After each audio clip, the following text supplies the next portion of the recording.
Welcome once again. I am Will Torres, one of the admission officers here at the Stanford Graduate School of Business. First session, sharing your story one, we were talking about how do you start your story. In it, I was talking a lot about think big. What are some of the things that you wish you can do if there was no expectation, no fear of failure? What would you do? From there, kind of unpacking the things that really excite you to really get an understanding of what that path forward might look like for you towards business school and beyond. The analogy was the journey. You're going to hear that word a lot. What are the steps? What does the path look like to get from there to here? What does that look like ahead of you? What does that environment around you look like? How has that impacted who you are and what that journey looks like? So, really thinking big. What was your big picture?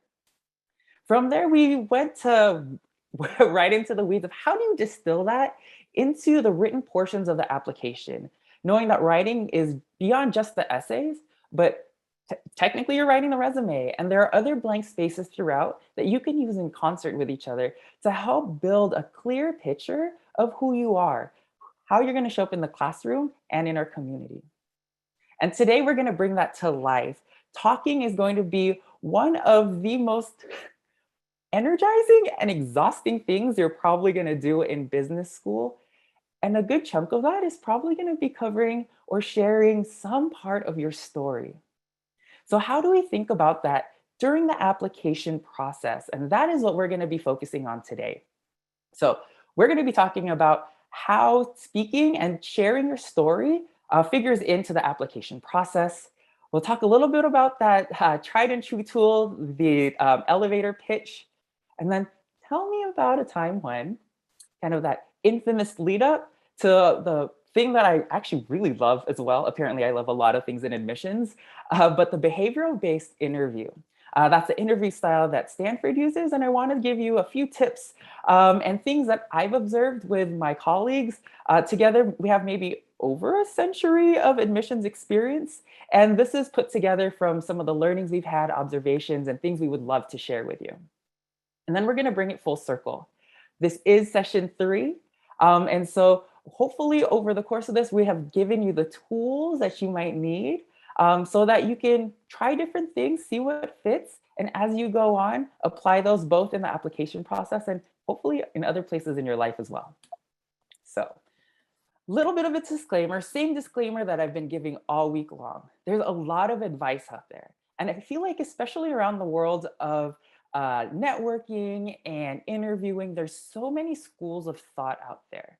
Definitely like listen, see what's out there, find a process that works for you. I know everybody has a different style, everybody has a different strength. And so as you explore and test out different things, find the spaces where you feel the most comfortable. Find the places, and even afterwards, how do you recharge afterwards, right? Because for some people, this can feel like draining your battery.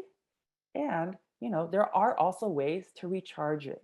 Um, so let's play around, see what we can find out. So there's going to be two main parts that we are going to be talking about: networking and the interview. So questions today, we're going to be focusing on these parts of the application. Tomorrow we have another session with Dean Moss where we're going to run the whole gamut of things from her tips, what things has she seen over the course of her career, and what are we looking for in the application. But right now, let's talk about networking and the interview. So networking wise, this can come in a lot of forms. Maybe you're talking to students, maybe you're talking to alumni, maybe you're talking to an admissions officer at an event, a fair, so many different spaces this might crop up and in ways you might not expect. So one of the things that is going to help carry you through this, that elevator pitch, you know, when you meet somebody, how do you leave that lasting impression? It might be quick, but you want it to be memorable. These tend to be between 20 to 30 seconds long. Again, how long you might imagine that elevator ride to be. You know, if you're in that crowded space, how do you talk to that person so you pique their interest?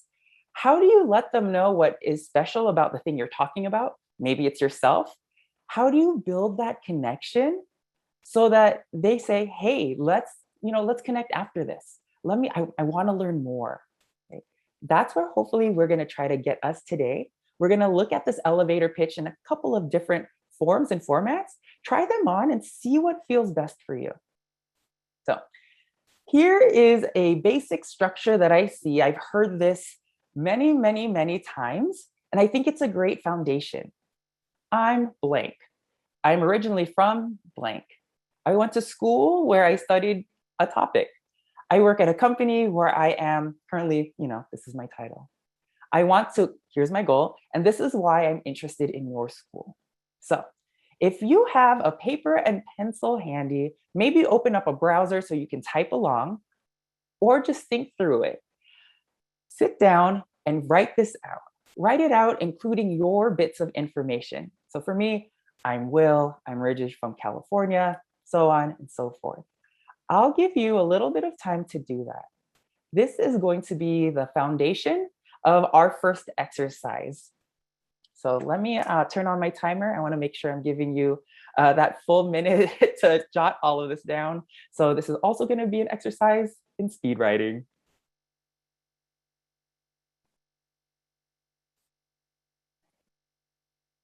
As you fill this out, think through the times where you've interacted with folks before. Remember the times where it felt successful.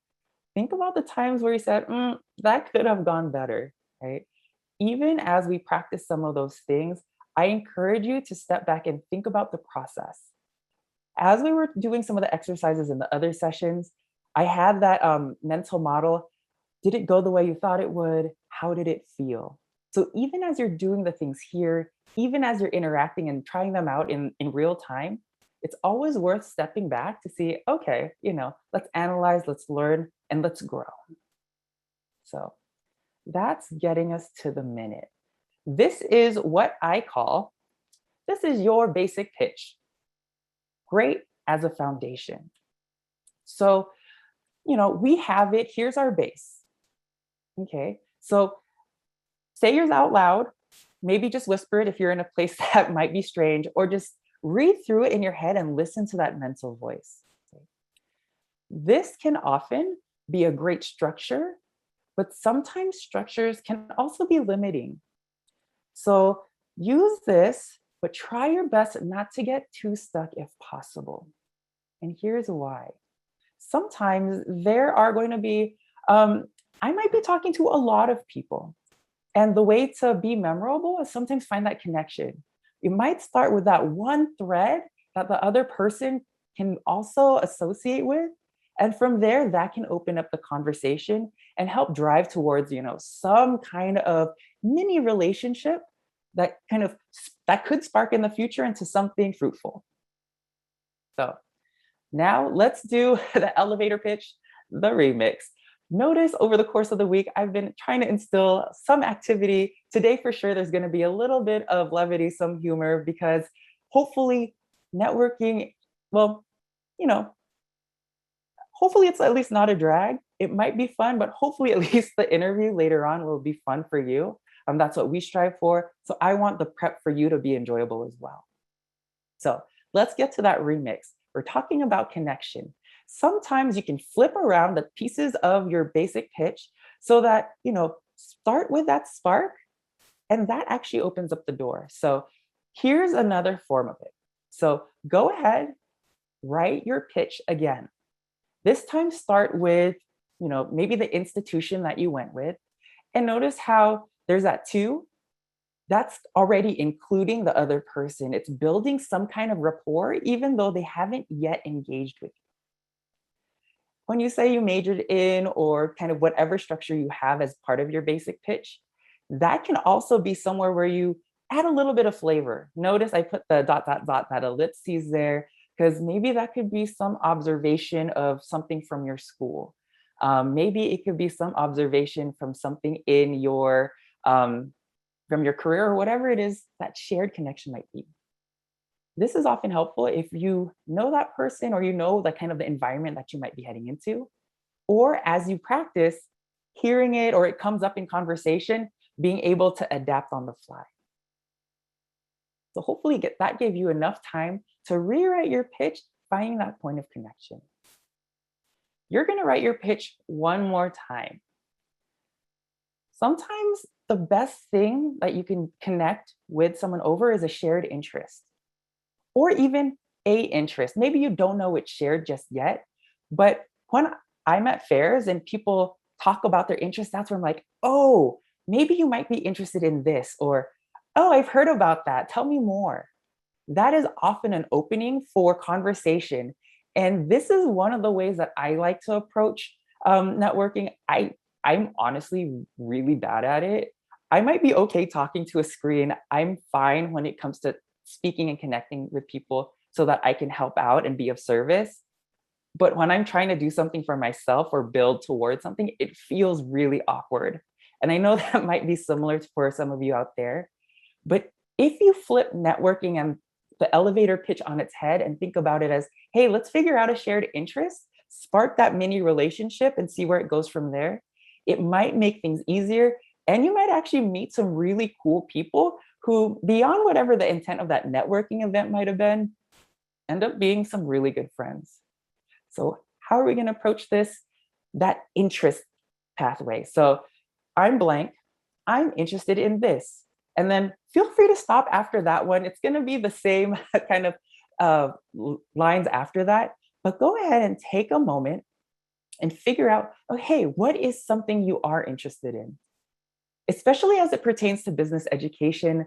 I know in the past people have been talking about, hey, I'm interested in clean energy. Maybe it's some of the things that you spoke about in the Q&A box earlier when you were introducing yourselves. Maybe it's talking about passion for making education accessible in Central America. So even as you're thinking about your motivations, that could be something you share up front so that you can build that relationship and already kind of cut to the chase without having to kind of dance around the bush. So here's an example. We're going to add a call to action to also give it that extra umph so that, it's an invitation for engagement. So now we get to the example. So here's mine. I'm Will. I'm originally from California. I went to UCLA where I studied marine biology. I work at Stanford where I'm an admissions officer. I want to grow as an admissions professional, and this is why I'm interested in your school. Take a moment, feel that out. It was fine. You might know something about me now. And are you necessarily interested? Maybe, maybe not. Let's try the remix. I'm Will. I went to UCLA too. I majored in marine biology, like way off in South Campus. Oh, what about you? Okay, that could be a spot for conversation. I'm originally from California, and then you can go from there. Already, you're opening it up for conversation. As you think about, hey, I went to UCLA too. Notice how your body might also react to that. When you're in that script mode, sometimes it becomes so memorized that it just comes out and it's hard to emote, right? It's hard to connect when you're just hitting some high level bullet points. But as you start talking about experience, emotion and body language start to pick up. And isn't that part of how relationships and talking are? Hopefully you're finding some engagement that way. And then when you talk about interest, maybe you really do light up. Let's talk about the interest approach. Hi, I'm Will. I'm really interested in making business school accessible by democratizing access to application information. I really want to continue growing as an admission professional, and that's why I'm interested in your school. So take a moment. How did that land? Compare that to, hi, I'm Will. I'm originally from California. I went to UCLA and I studied marine biology. Two kind of different approaches towards some same goal. One, I don't quite know where you're going through to yet. The other, hey, especially if it's on topic, if it's something related to where we are or something that you're interested in connecting over, hey, maybe this person has that spark, and let's continue from there. So take a look at the three of yours right now. Take a moment, read through them. If you have the ability to read them out loud once, kind of Feel it. See how you feel as you're reading them. Okay. If you're not in a place where you're able to vocalize, read it and listen to that internal voice in your head. Which one of these three is the one that you feel most connected to? Which one feels the most natural to you? One is not necessarily more or less effective than the other. Each might have its turn. And I want you to be able to navigate between the three of them so that depending on what situation you're in, you're able to adapt and pick which tool within your toolkit you're going to use. So I'm going to give you a little bit of time so you can actually hear the, the voice inside of your head and not mine.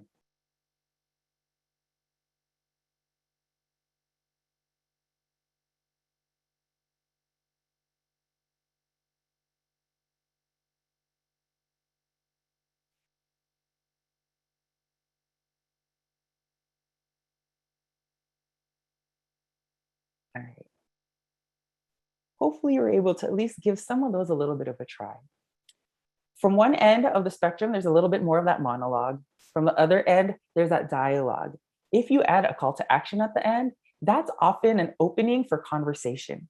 And conversation can really continue. And that's, again, another one of those threads that maybe makes kind of creating that mosaic and landscape of the things that you're interested in that much clearer. So let's start to bridge that over into the interview. So, networking, thinking about the elevator pitch, kind of expansive, can be used in many applications. So, let's talk a little bit more about the interview. And I'll start with there's a couple questions here. So, let's knock out some of the logistic questions as we get started. So, Stanford, we do use behavioral based interviews. Typically, there's about 2 to 3 interviews for every spot in the class. So, that means not everybody's going to be interviewed. Um, but if you are interviewed, hey, that's a great sign. These are conducted mostly by our alumni, um, sometimes our admission officers. There have been times where I've been able to do interviews and I always really enjoy them. Being able to hear about your experiences from your own voice and perspective is so enlightening. And I find a very valuable part of the whole application process. Applications are also kind of holistic, not kind of, they are holistic when we're doing these reviews. And sometimes it might feel, because this is a step after you've submitted, that this might be a make it or break it instance, and it's not that way. After your interview, we will receive the report and then take that look at the whole document again. Take a look at all of the different pieces of your application to see, hey, where does intellectual vitality, demonstrated leadership potential, and personal qualities and contributions shine for this individual? And then we make the decision on the whole. So that's a little bit about the logistics of it. So by nature, also, these invitations for interviews come a little bit after we start reading. We have to be able to start making some of those assessments, and they do come through on a rolling basis. We try our best to be as communicative as possible through the application process so you know what to expect. I understand that as you're waiting, because there is no set day when you may get that interview invite, that anxiety and stress might build. And if you put your best foot forward, hopefully you're proud of where you are and just get excited about the potential rather than waiting on the anxiety. So, might be very easy for me to say on this side of the table, but um, give it a try. So, let's talk more about the interview. Tell me about a time when, and this is really the core question, kind of the fundamental basis of the behavioral based interview. Past performance is a great indicator for how you might behave again in the future. So at the beginning, bringing it back to the story and why it's part of this Sharing Your Story series, you've had an opportunity to think big. What are the things that you're looking towards? What is on your horizon? For traditional interviews, you are going to be asked about your opinions, your thoughts. Maybe there might be a hypothetical situation or something along those lines. At Stanford, we're going to be focusing on behavioral based questions. So we're really going to be asking you about your past, the footsteps that you've gotten to get here. What did that path look like? What was the environment and the circumstances that shaped the way that you got to where you are today? So really specific anecdotes, examples, and experiences. The great thing about this is that you are already the expert in you. And so from here, it's not about having to think forward and, hey, does this plan make sense? But really think backwards, reflect, and remember. So here are a few tips and best practices as we enter the process. So remember, reflect, process, connect. Use this phrase at least once in each one of the sessions. Remember instances from your past. Reflect on the circumstances around it, what led to it, what happened, who was involved. Process, how did that connect to the greater whole?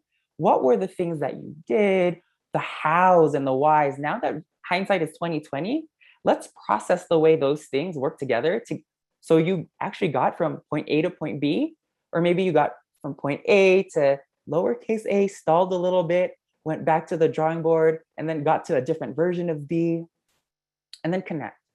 Connect the dots between the different things. If there was learning that happened, where else might you have applied that learning? Have there been themes? How did that theme emerge? Or, if there was a really important strategic insight you had, did you have another one? Where was it? What were the things that kind of sparked that experience for you? So remember, reflect, process, connect. So a non-exhaustive list of things that you might want to think about, how do you narrow down that list of possible life experiences that you want to like brush up on? So a few things to think about. What are things that you're proud of? This can be both in your professional life, your personal life, the things that you do extracurricularly. Remember when we talked about intellectual vitality, demonstrated leadership potential, and personal qualities and contributions as being background agnostic and context dependent? They can emerge, these competencies can emerge anywhere in your life. So really lean into that. Try to think first, what are some things within the last few years, just because those are some of the freshest and probably the easiest examples to remember. That said, maybe you did something really needy and something that you're really proud of, but maybe it was a little bit more distant in your past.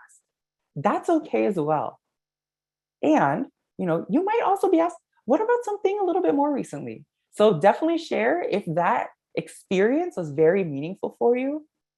And, just be ready with a few others in your back pocket to explore with whoever your interviewer is.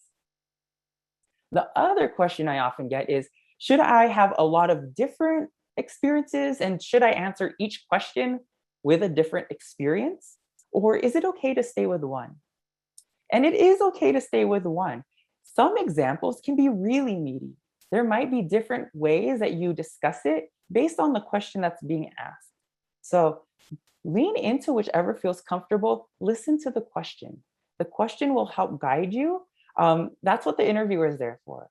Hopefully, this is a conversation, and the questions are just that spark for where that dialogue can occur so that we can learn more about you and try to pull out those pieces of excellence, those competencies, so that they can share it back with us as an admissions committee. All right.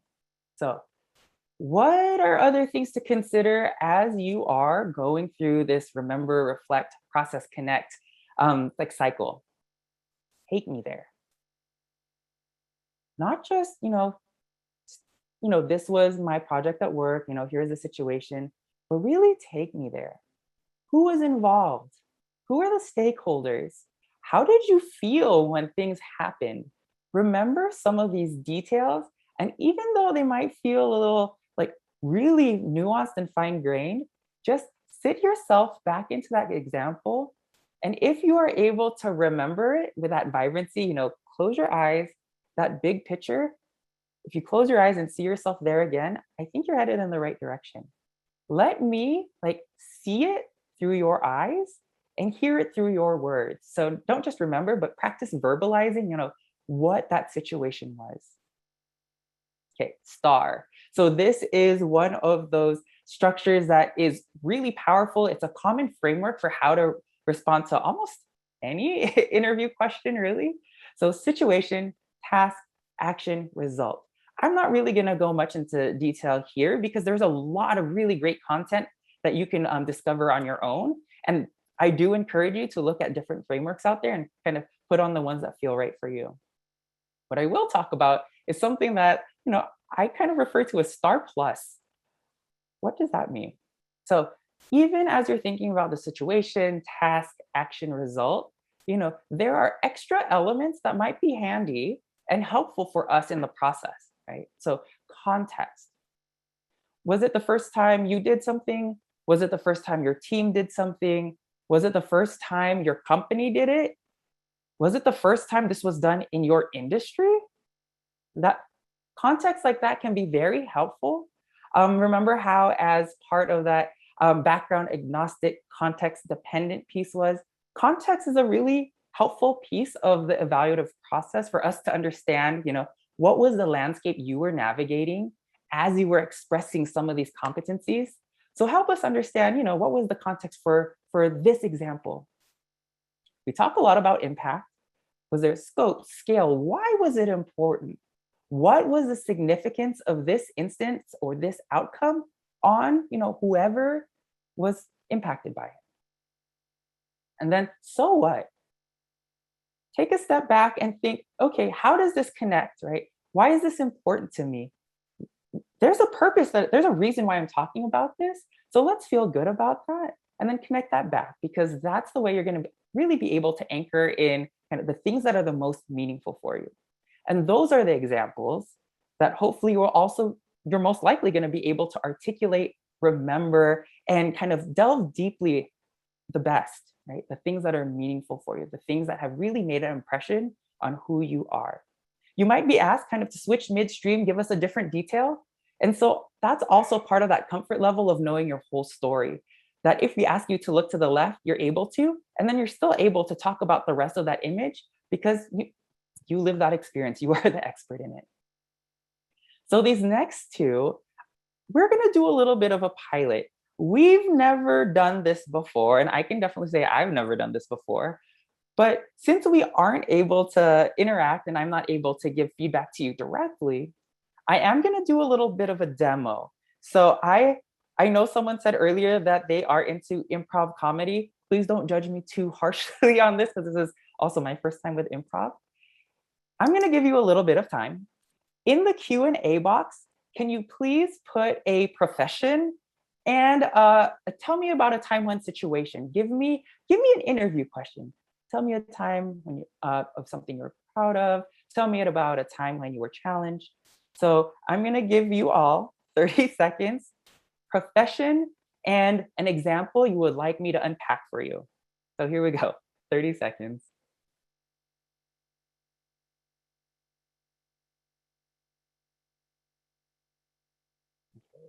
I see at least one in there. Let's get those coming through. Nice.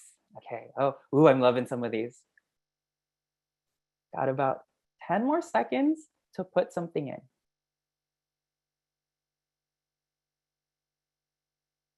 All right, in 3, 2, 1, and please stop typing. Okay, this next piece, we're gonna make use of that upvote button. So things might be flying a little quickly here. What I'm gonna do is I actually have 2 things that I'm going to demo for you. And of the top 5 things that get upvoted, I'm gonna choose 1 for each demo. So of the top 5, I'll be doing 2 of them. So I'll give you about a minute because it takes a little bit of time to scroll through, find one that you enjoy.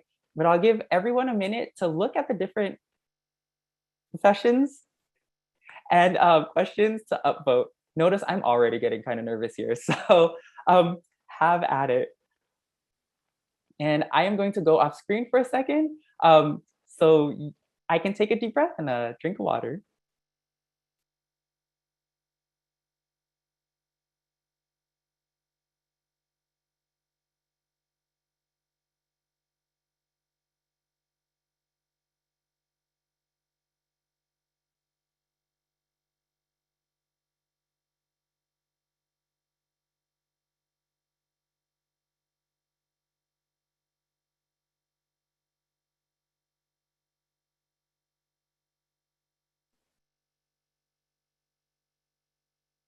All right, keep those upvotes coming. We'll leave voting open for another 10 seconds or so.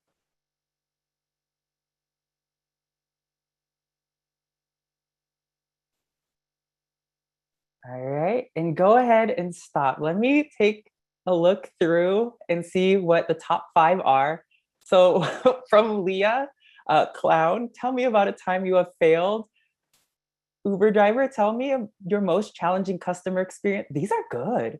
Zookeeper, tell me about a time when you had to deal with a difficult conversation with a coworker. And finance, tell me about a time you had an ethical challenge. All right. So for each of these demos, I'm going to do it twice. So each is going to demonstrate one thing for you to consider, um, maybe as a way to help kind of guide you through this process as you are answering questions. So these could be things that you try on as you're in the interview or in practice. So the first, I'll do clown. Tell me about a time you failed. Okay, so here we go. So there was this one time we were at a party and people came out and we were really excited, but then I started sweating and I forgot what I was supposed to say and I kind of started stumbling and I couldn't remember anything. Um, like nobody laughed. And I think that was one of the most hurtful, kind of embarrassing moments of my life. And from there, I really took it on to say, hey, maybe I should take a little bit of the pressure off of myself and approach it and have fun myself. I'm a clown and it should be all about having fun. Okay, hopefully that worked. Okay, we're gonna try this again. So I'm a clown, and in my career, it's all about how do you make people laugh.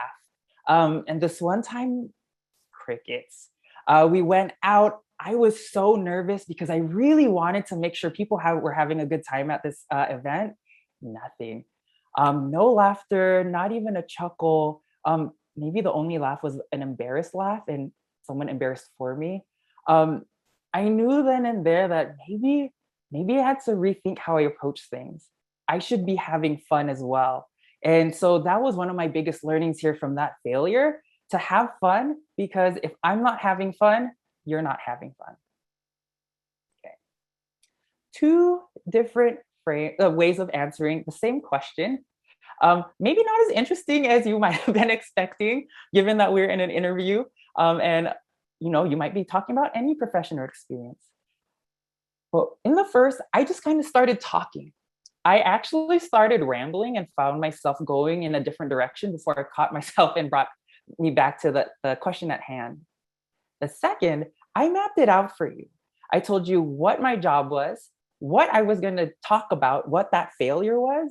I told you about the failure, and then I told you the learning from the failure. If you map it out, it has this nice effect of both keeping you in bounds, so having a nice starting point as well as an ending point, and that can be really helpful for folks who tend to weave very elaborate stories or tend to continue beyond your point.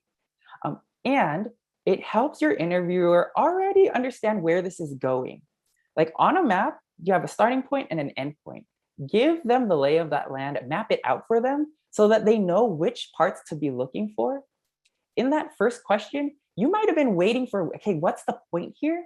Whereas in the second one, that point was a lot easier to pick up and also a lot easier to communicate from my end. So give that a try. Okay, so this next one, let's see, where did it go? We're gonna do the zookeeper one. Time I had a difficult conversation with a coworker. And clearly I'm a little biased, so I was gonna choose that one. I'm so happy it jumped into the top 5 so I could. Okay, here we go. So this one time, we were at the zoo where we were working, and we had this really strange incident that kept happening. We kept finding the antelope with the lions, and every day, every night, that was something that kept happening. We didn't know where it was coming from. We launched an investigation. Cameras were broken, so that didn't help. Finally, we figured out that it was one of our coworkers. Um, they thought it was really cute to have like a whole safari in one space. And we had to talk to them and tell them that wasn't possible and that we had to let them go. So I'm going to stop the story there. Okay. Next, let me try that again. So I'm a zookeeper, and we had a difficult conversation that I had to really take the lead on. While there was a period of time where we kept fighting the antelope with the lions, which didn't always turn out well for the antelope. So I launched an investigation. I tried to think of what are the different ways that this could happen. I tried to look into the camera situation, but those were broken. And we realized after talking to a number of folks, um, I was able to trace it back to one of my coworkers. I talked to management, and they said, "This is one of your direct supervisees. You're going to need to tell them we have to let them go." So I had the really difficult situation of telling someone who really loved their job and really wanted to create a fun, lively exhibit that they were fired. Okay. Hopefully, those two situations illustrated something that came out maybe clearly. As an interviewer, I do start to pick it up. There is a difference between we and I, right? There is no I in team, but there is an I in admit. And I'm just kind of joking with this kind of phrase, but there is some truth to it as well. I'm guilty of this. I talk in the we all the time. The last time I interviewed within the office, Dean Moss was my interviewer, and she said, "Will, you keep saying we. What did you do?" And so I encourage you, as you're thinking about these examples, what did you do? Even if it was a group exercise, if it was a group that got from point A to point B, you had some role in there. What was your contribution? Was it the idea? Was it the late night that really got you to that breakthrough? Was it engaging and getting the senior administration on board with you? So it's okay to talk about I, right? I know I mentioned in other sessions that sometimes there is a cultural element, maybe it's a community or family or personal kind of situation where you don't really talk about yourself.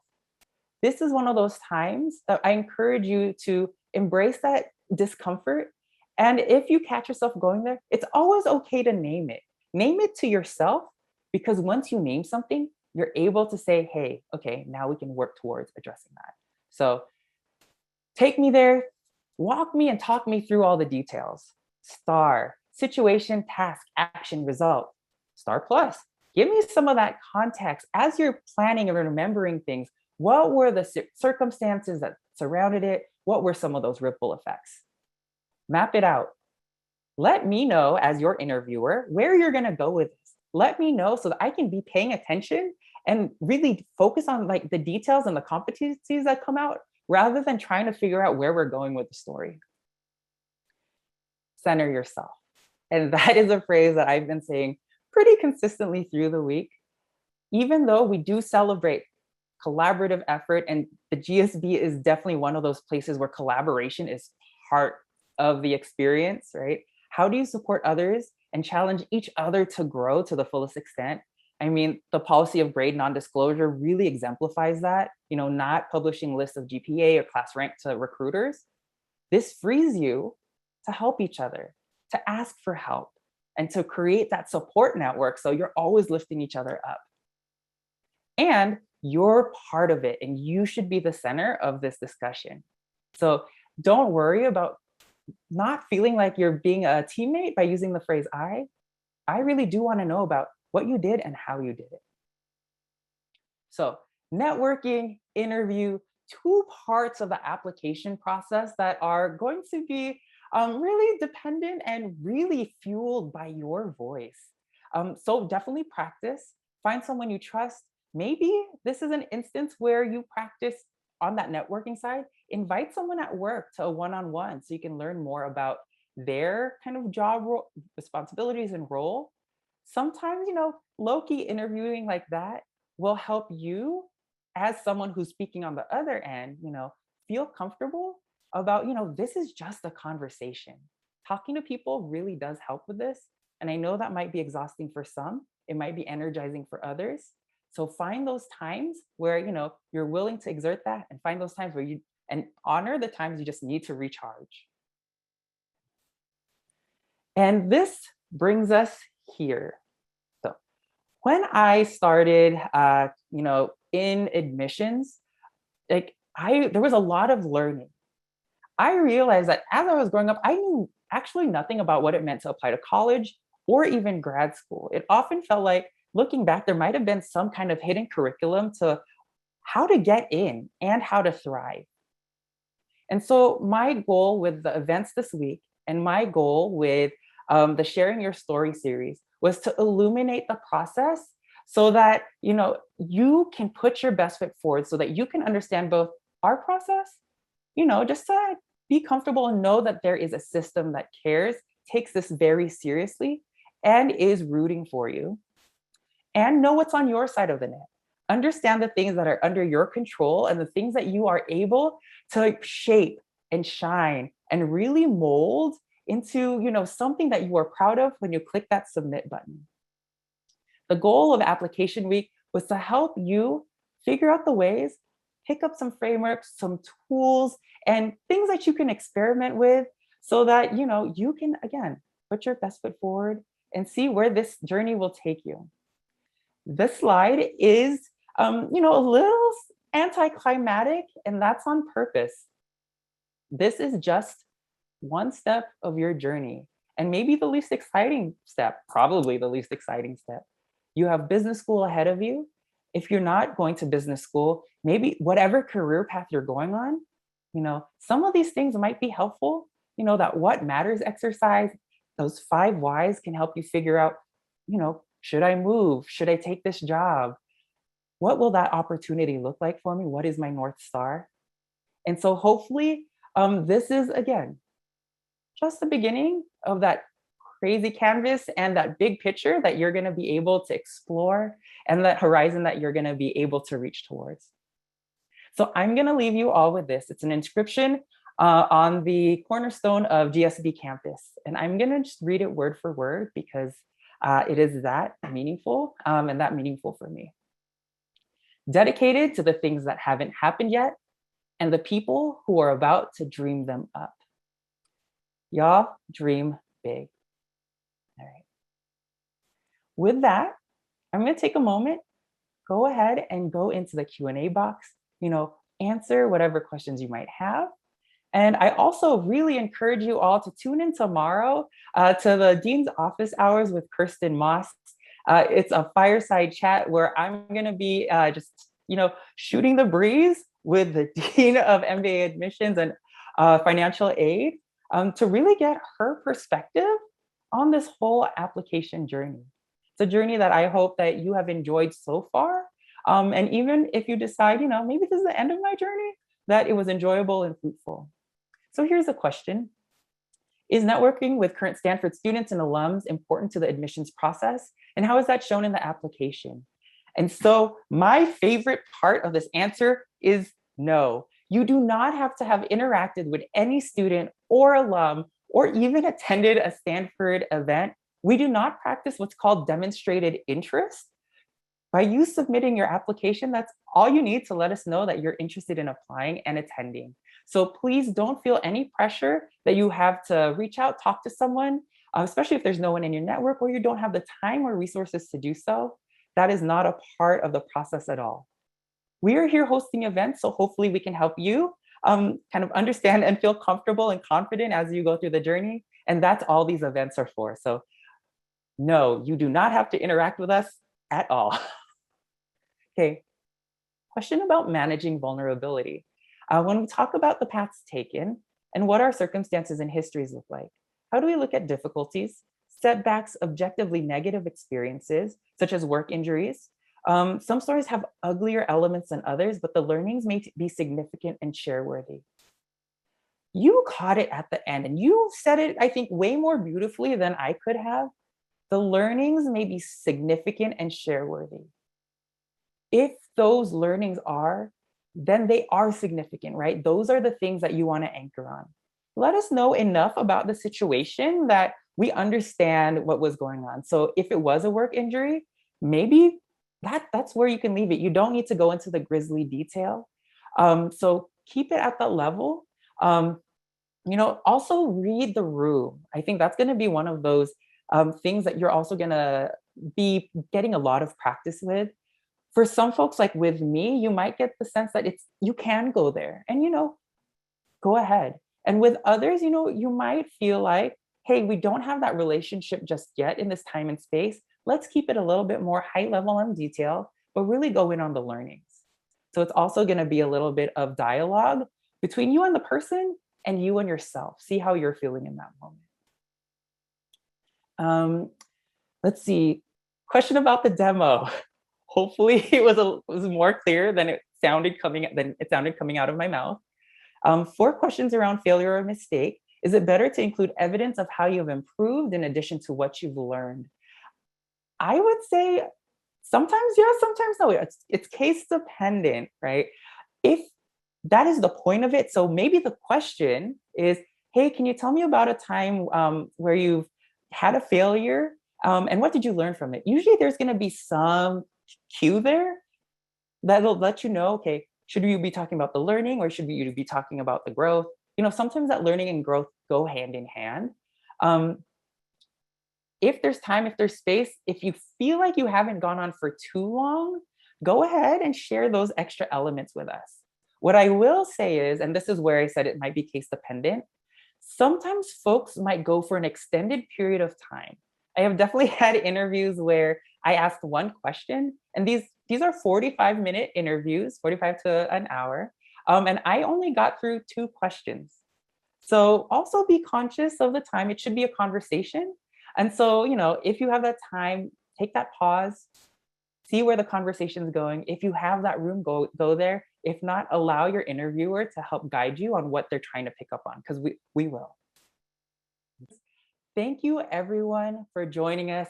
I am so thrilled to have been able to premiere Application Week and the Share Your Story series with you. I hope you have found this helpful. Please go ahead and share any feedback you have with us in the poll. If you have any questions, commentary, things that you would like to see us do in the future, let us know. Email us. That's the way I learn what the things we should be doing are. So, any guidance from you, insights, inspiration, here's to innovation and here's to dreaming big and doing better. So, with that, thank you all. I hope to see you around soon.